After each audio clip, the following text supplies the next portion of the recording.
బిల్లులను ఆమోదించడంలో గవర్నర్లకు, రాష్ట్రపతులకి ఒక టైంని నిర్దేశించింది కదా సుప్రీంకోర్టు ఈ ఏడాది ఏప్రిల్‌లో. అలా నిర్దేశించొచ్చా అనే దాని మీద రోజువారీగా సుప్రీంకోర్టులో విచారణ జరుగుతూ ఉంది. సుప్రీంకోర్టుకు రాష్ట్రపతి గారు రాసిన లేఖ మీద చర్చ జరుగుతుంది.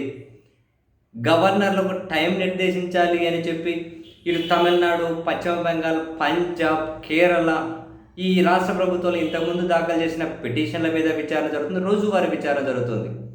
ఈ సందర్భంగా తాజాగా జరిగిన విచారణలో సుప్రీంకోర్టు గౌరవ ప్రధాన న్యాయమూర్తి బిఆర్ గవై గారి నేతృత్వంలోని ధర్మాసనం కొన్ని కీలక వ్యాఖ్యలు చేసింది.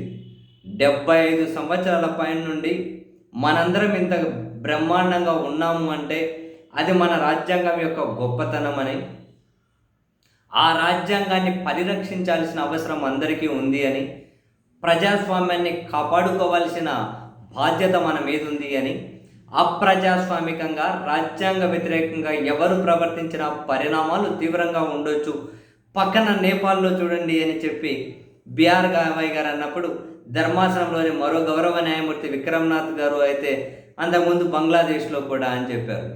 అవును, నేపాల్, బంగ్లాదేశ్లో చూడండి అప్రజాస్వామిక రాజ్యాంగ వ్యతిరేక నిర్ణయాలు ఎవరూ తీసుకోకూడదు, అటువైపు ఆలోచించకూడదు అన్నారు. సుప్రీంకోర్టు చేసిన ఈ వ్యాఖ్యలు చాలా రాష్ట్రాలకు, కేంద్రానికి కూడా మేలుకొలిపాయి.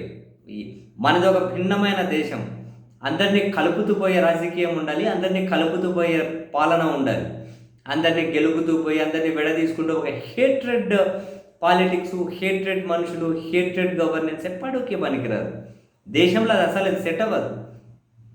ఎస్పెషల్లీ మన ఒక భిన్నమైన భారతదేశంలో. No doubt in that. అందుకనే గవర్నర్లకైనా రాష్ట్రపతికైనా టైం నిర్దేశించింది కూడా రాజ్యాంగ ప్రజాస్వామ్య విధానాలను కాపాడడం కోసమే అన్నారు. ఈ క్రమంలో సొలిసిటర్ జనరల్ తుషార్ మెహతా జోక్యం చేసుకొని 90% బిల్లులు గవర్నర్లు, రాష్ట్రపతి దగ్గరకు వచ్చినవి నెల రోజుల్లోపే పరిష్కరింపబడుతూ ఉన్నాయి. మిగిలిన 10% విషయంలోనే కొంచెం డిలే అవుతుంది అంటే అదైనా ఎందుకు జరగాలి అని. ఈ క్రమంలో రాష్ట్రపతి దగ్గరకు వచ్చినటువంటి బిల్లుల విషయంలో ఏదైనా న్యాయ సలహా రాష్ట్రపతి గారు సుప్రీంకోర్టుని అడిగే హక్కును ఈ దేశ రాజ్యాంగమే కల్పించింది అన్న విషయాన్ని మరోసారి గుర్తు చేసిన సుప్రీంకోర్టు దానికి ఈ దేశ రాజ్యాంగాన్ని చూసి మేము గర్వపడుతున్నాము అని కూడా వ్యాఖ్యలు చేశారు. సో సుప్రీంకోర్టే అంటూ ఉంది, అప్రజాస్వామిక రాజ్యాంగ వ్యతిరేక నిర్ణయాల వైపు ఆలోచించకండి, ఆ దిశగా వెళ్తే పక్కన నేపాల్, బంగ్లాదేశ్లో ఏం జరుగుతుందో గుర్తెరగండి అని. ఇది చాలా పెద్ద వార్నింగ్.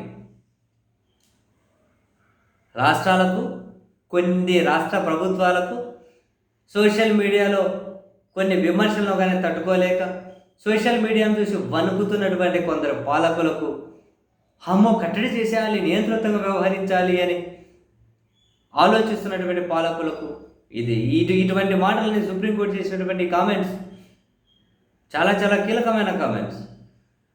సో మొత్తం మీద ఇంకా విచారణ కొనసాగుతూనే ఉంది. గవర్నర్లకు, రాష్ట్రపతికి టైం నిర్దేశించడం మీద ఫైనల్గా సుప్రీంకోర్టు ఎలాంటి తీర్పు ఇస్తుందో చూడాలి.